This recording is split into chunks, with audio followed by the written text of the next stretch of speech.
Welcome back to another installment of High Five. I, as always, am your host, the one, the only, the second Irish Bandit. And as you can tell by how I'm decked out today, I got the AJ Styles T-shirt. I got the I got this AJ Styles hat. Sorry, I do have an AJ Styles T-shirt, but I got the AJ Styles hat. I got the Seth Rollins T-shirt. I got the AJ Styles gloves going. You know we're talking about wrestling today. I could go full out and grab both of my belts, but anyway, in today's episode of High Five, I'm going to be talking about 5 matches I want to see this year at WrestleMania. We're just a few short weeks away from WrestleMania 34, emanating from New Orleans, Louisiana, the site of WrestleMania 30. One of the best WrestleManias, in my opinion, in a long, long time. I really don't think any other WrestleMania has lived up to that mania. Sure, there were their dull moments like the Divas Invitational, Hulk Hogan botching his lines, but there were some really fantastic matches. Oh, and of course, the end of the streak. But there were really some great matches, some great moments. Like you had Daniel Bryan against Triple H, then Daniel Bryan going on to main event WrestleMania triple threat match against Randy Orton and Batista, winning the WWE World Heavyweight Championship. You also had just a fantastic moment at the beginning of the show. Not just Hulk Hogan calling the Mercedes-Benz Superdome the Silverdome, getting sidetracked by WrestleMania 3. You had the three legends. If you were to do a Mount Rushmore of wrestling, it would be Hulk Hogan, Stone Cold Steve Austin, and Dwayne "The Rock" Johnson. Those three in the ring at the same time sharing a beer, that was worth the price of admission alone for that year's WrestleMania. To me, growing up a huge wrestling fan, worshiping Hulk Hogan, Stone Cold Steve Austin, and The Rock. So that was a moment for me. And then, of course, you had the end of the streak. Was it the right decision at the time? Who can say? I thought it was the right decision, honestly. And like I said, you had that great main event, Daniel Bryan, Triple H. That was the beginning of the show. Daniel Bryan, Randy Orton, and Batista just had a fantastic match. You even got a good match out of Batista. But, we're talking about WrestleMania this year, and, it's shaping up to be a so-so card so far.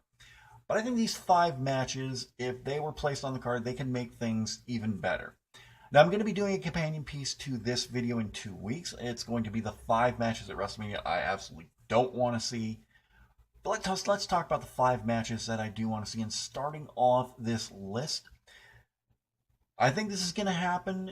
Everybody's been clamoring, saying, oh, no, it's going to happen. It's going to be for the Raw Women's Championship as Alexa Bliss takes on Asuka. I don't think that's going to happen. What I want to see is for the WWE SmackDown Live Women's Championship as defending champion Charlotte Flair takes on Asuka. So when it was announced for both Royal Rumbles that the winners of each Royal Rumble, the men and the women's Royal Rumble, would get a shot at the champion of their choosing, after Shinsuke Nakamura won the men's Royal Rumble, I should say, Renee Young got in the ring and asked him who he would be facing for which championship, and he just came out and said, AJ Styles. Boom! Oh, every wrestling fanboy orgasmed at the same time with that announcement that Shinsuke Nakamura wanted to take on AJ Styles for the WWE Championship. They had an absolute classic at Wrestle Kingdom a few years ago, and spawned probably one of my favorite moments where AJ Styles, who at this time is the leader of Bullet Club, he's standing in the ring opposite Shinsuke Nakamura. He just goes like that, and Shinsuke Nakamura, like he's eating the bullet. I thought that was a fantastic moment, and I've just been so impressed with Shinsuke Nakamura since his NXT days, and they could have done better with him on the main roster, but I squarely blame Vince on that one. But after Asuka won the Women's Royal Rumble, she never announced who she wanted to face at WrestleMania. So everybody is automatically assuming, oh, it's going to be Asuka and Alexa Bliss. No, I don't think that's going to be happening. I think it's going to be Alexa Bliss taking on Nia Jax for the Raw Women's Championship. And Asuka is going to be taking on Charlotte Flair for the SmackDown Live Women's Championship, because what a coup that would be. Asuka, who's been so dominant on Raw, going to SmackDown Live and being dominant there. Like, she still has this amazing win streak going on that she's accumulated since her NXT days. where it saw her with over a 500-day reign as NXT Women's Champion. So I think that's going to carry over into WrestleMania, and I would absolutely love to see Charlotte Flair taking on Asuka. It would be a great match. You have the brutal strikes and just ground and pound ability of Asuka taking on the pure wrestling talent of Charlotte. Like, they can get in the ring and they can do some business. Now, while I do agree that she's like her father in a lot of sense, Charlotte Flair is just amazing in the ring. She can be better on the microphone, though. That's for sure. But once you get her in the ring, there's no stopping her. I think she's one of the best female wrestlers in the WWE today. And you have a lot of great talent there. Along with Charlotte Flair, you have Becky Lynch, you have Sasha Banks. Those three ladies can just go right there. Alexa Bliss is improving every day. And I absolutely love Bayley. I think she's someone the fans can connect to. We're seeing a real resurgence in women's wrestling now, where it's not the divas anymore. It's not the lingerie pillow fights and the bra and panties match, which I'm absolutely happy about. All that fluff cheesecake shit just didn't jive with me. Even though I was growing up during the Attitude Era and teenager, I had the hormones of a. But Asuka versus Charlotte Flair would be a fantastic match. Speaking of Charlotte Flair, this match would be amazing, as well as you have one of the most dominant females in wrestling taking on one of the most dominant females in mixed martial arts. She was a pioneer and a trailblazer for women in MMA, and I think she's going to do great things now that she's signed with the WWE. Another match that I would love to see at WrestleMania, Charlotte Flair taking on Ronda Rousey. So from what I understand, the original plan for WrestleMania was supposed to be horsewomen versus horsewomen. The four horsewomen of NXT, Charlotte, Becky Lynch, Bayley, and Sasha Banks, taking on the four horsewomen of MMA, including Ronda Rousey, Shayna Baszler, and I really wish I could remember the other two. The only reason I remember Shayna Baszler is because she's currently signed to the NXT roster, and of course Ronda Rousey just a little while ago was signed a contract with the main roster and is going to be appearing exclusively on Raw. So that kind of throws a kink into what I want to see with the leader of the Four Horsewomen of Wrestling taking on the leader of the Four Horsewomen of MMA, Charlotte, taking on Ronda. I think this would be an absolutely stellar matchup. It's like I said earlier, talking about Asuka versus Charlotte. Charlotte is so good in the ring. She gets that from her father. I get that from my father. I'm sorry, I didn't know where that came from. But she gets it from her father, Ric Flair. She is so good in the ring, so smooth, so crisp. Everything she does, you just want to watch.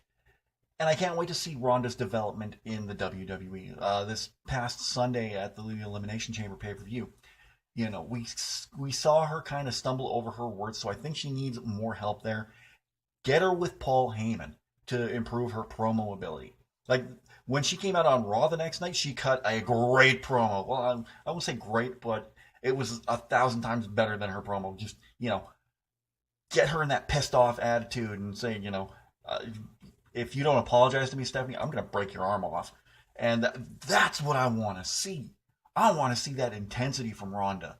I think she's going to do some good business in the WWE because she's always said she's been a lifelong wrestling fan and it's something that she wanted to do. She dominated women's mixed martial arts in the UFC. She was the first women's bantamweight champion. She only suffered 2 losses in her entire career. Her first one coming to Holly Holm, which was a shock. Then she decided to parlay that into acting, which, kind of iffy. Like, the only acting gig I remember her in is, Expendables 3. But I think she's going to do some good business with the WWE. Like I said, pair her up with Paul Heyman. Let him do all the talking for her. We've seen what he can do with someone like Brock Lesnar, who doesn't have the best microphone skills. He jumps on every once in a while just saying Suplex City, bitch, and that's it. So have her do very minimal talking just once in a while, just threaten she's going to break somebody's arm off. And just have have Paul Heyman expel the virtues of Ronda Rousey, what it's like having a pure athlete like her on the WWE roster, and then you can bring in Charlotte Flair, who's just like I said, so smooth and so crisp in the ring. It would be a match made in heaven just to see these two go at it at a big stage like WrestleMania. It would be phenomenal. So that's another match I would love to see. A third match that I would absolutely love. We're going to switch things up and go to the men's division now. This match would just be a delight to watch because of one of the guys involved. I'm going to talk about the other one, but I really think that this would be Finn Balor's time to shine and finally put a main roster championship on him that he can carry and actually do some good with, because unfortunately, his first run with a main roster championship didn't end all that well. So I would love to see, for the Intercontinental Championship, Finn Balor taking on Intercontinental Champion The Miz. The first championship Finn Balor won as part of the WWE as a whole was the NXT Championship, and he had a great run as NXT Champion. But when he was called up to the main roster, he battled Seth Rollins in the finals for the Universal Championship, winning that match, but ultimately tearing his labium, I think it's called, in his shoulder, and he was out of action for a good long time when 24 hours later he had to relinquish the Universal Championship.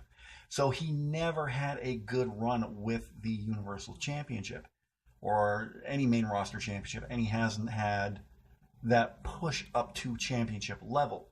All the rumors going around, and I don't put much stock in rumors, but it's that Vince McMahon doesn't think he's over enough when you have fans jumping out of their seats to do his entrance.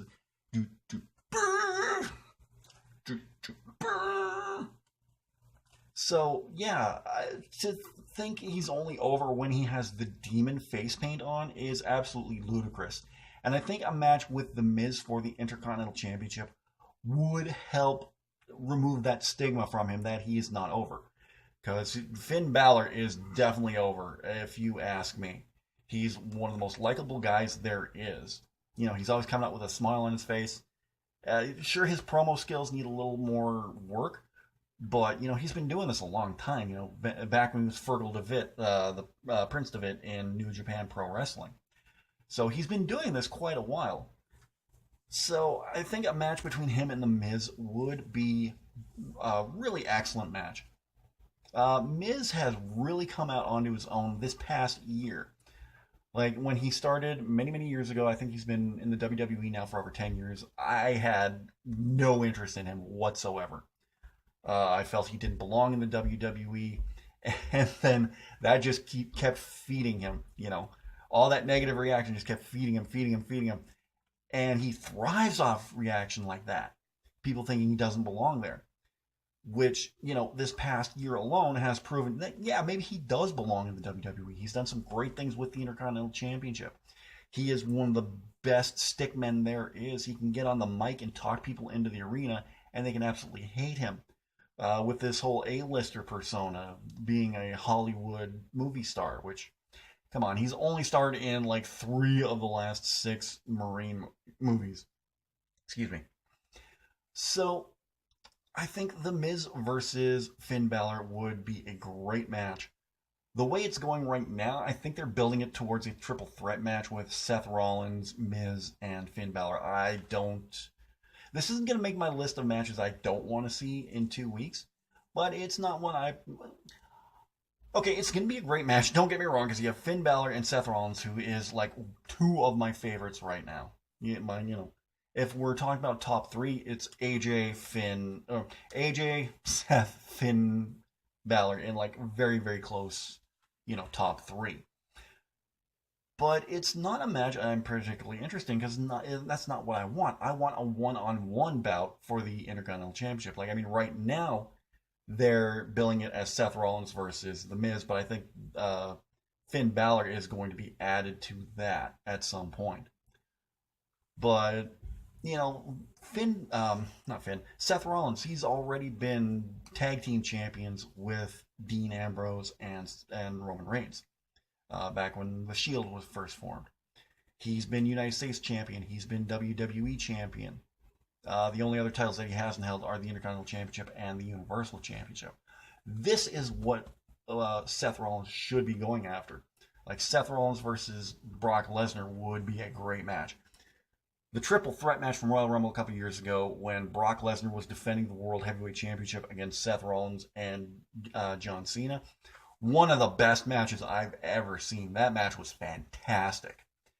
And so, I think Seth Rollins, not Seth Rollins. I think Finn Balor and The Miz would be a much, much better match. The fourth match that I would love to see at WrestleMania, you take The Miz out of what I was just saying, and you have what the next match that I want to see as Finn Balor takes on Seth Rollins. So yes, Finn Balor versus Seth Rollins is a match we've seen before at SummerSlam. And they had such a great match, but so much of that was diminished by this. By the actual physical championship, the Universal Championship itself. Because it was so crapped on after it was unveiled. Don't get me wrong, I absolutely love my replica. But I'll admit that once I saw the physical Universal Championship, I crapped on it too. It's not that I think that it's an ugly looking title by any stretch of the imagination, because anyone who knows me knows that red is one of my favorite colors. But it was just the fact that to me it was it's such a lazy design, because it looks just like the WWE World Championship. The only difference I can see between these, because I have both championships, is like the back of the leather behind the actual plate. But, it was just like copy and paste mentality, Put the world title plate on a red strap and just replace world champion with universal champion. That was just so lazy.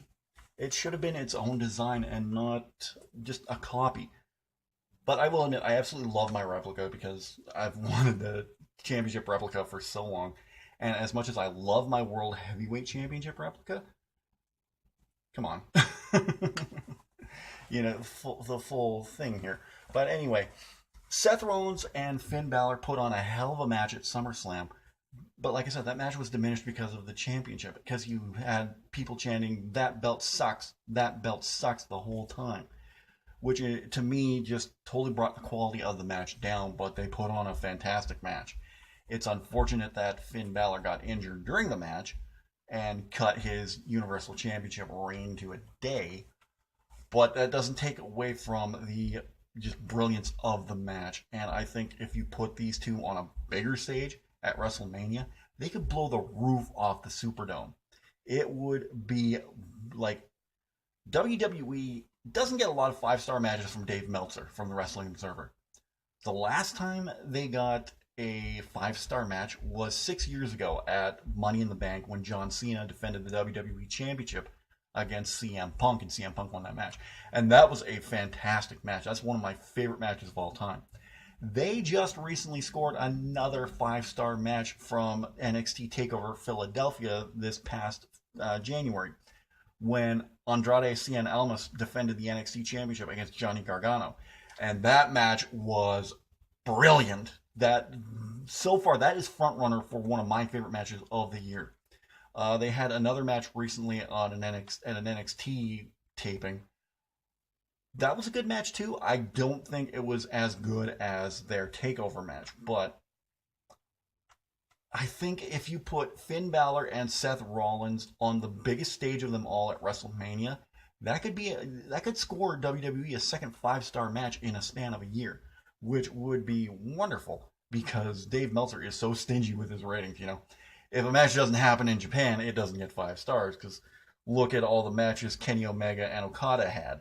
He has a 5-star rating, and he rated them like 6 stars, which, totally understandable, because they were fantastic matches. Personally, I love Kenny Omega versus Chris Jericho, but I'm just a huge Chris Jericho fan.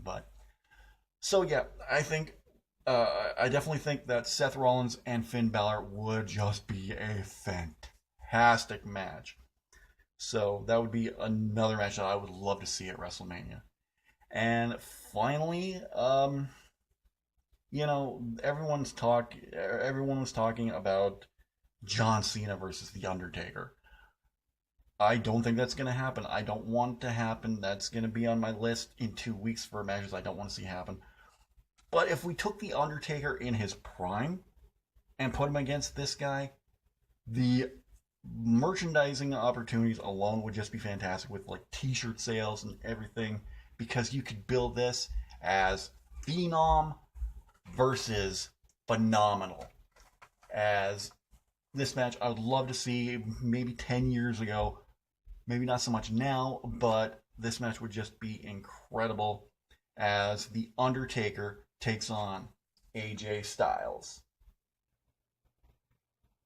So like I said earlier, this match would have had to happen 10 years ago when The Undertaker was still kind of in his prime. And don't get me wrong, AJ Styles is in his prime right now. You know, he just turned 40 years old. He's still competing at a very high level and is just doing such a wonderful job on SmackDown right now. Like, he's two-time WWE champion. You know, he won his first championship 8 months into his run in the WWE, which I didn't think would happen. I thought that they'd kind of, because he had that history in TNA, they wouldn't put the championship on him for a while. But I think they recognized what a talent he is and what an asset he is. And he had great matches with Roman Reigns, great matches with John Cena. He had a great debut at the Royal Rumble 2016. He came in at number 3 and just lasted, I think maybe about 30 minutes before being eliminated by Kevin Owens. Got a huge pop when he came out. I still think whoever was directing the Royal Rumble was a complete idiot. Because the whole time you had the look on Roman Reigns' face, never showing the entrance. You heard this loud eruption when you saw I am, and it's like, I am what? And then it came up Phenomenal. You heard a huge eruption, everyone, oh my God, it's AJ Styles! AJ Styles is in the WWE. I practically freaked out when I saw that come on Twitter, because I wasn't watching the Royal Rumble that year. It was I stayed home for some reason. I didn't go out to my friend's place to watch it. But if I would have known AJ Styles would have been debuting, it would have been like, I'm coming over. But yeah, if I would have been watching that, oh my God. Side note, WrestleMania 30, when Daniel Bryan won the WWE Championship, I was, yeah. My best friend's youngest son, Rob, shh, buddy, this is WrestleMania. You got to get excited. My reaction for AJ Styles debuting would have been 10 times louder. I probably would, oh my God, holy, because I'm a huge, if you can't tell, I'm a huge AJ Styles fan, I got the t-shirt, I got the hat, I got the gloves, I've got his action figure.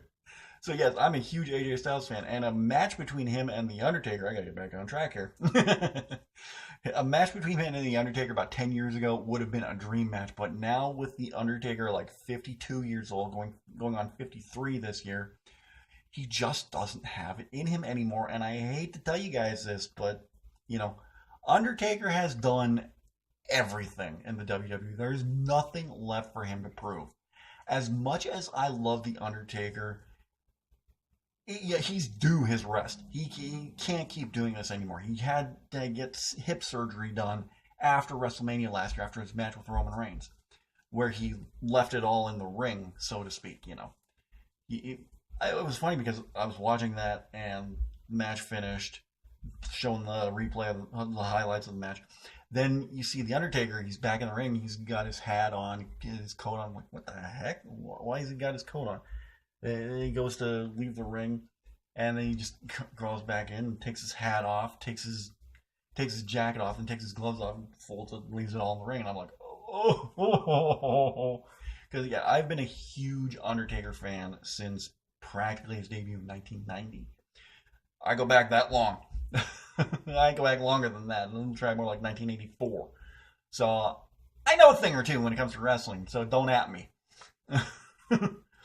But Undertaker versus AJ Styles, yeah, 10 years ago would have been a fantastic match, but now it would just be painful to watch, kind of like uh, Roman Reigns versus Undertaker last year. And quite honestly, Undertaker versus Brock Lesnar WrestleMania 30. It would be painful to watch.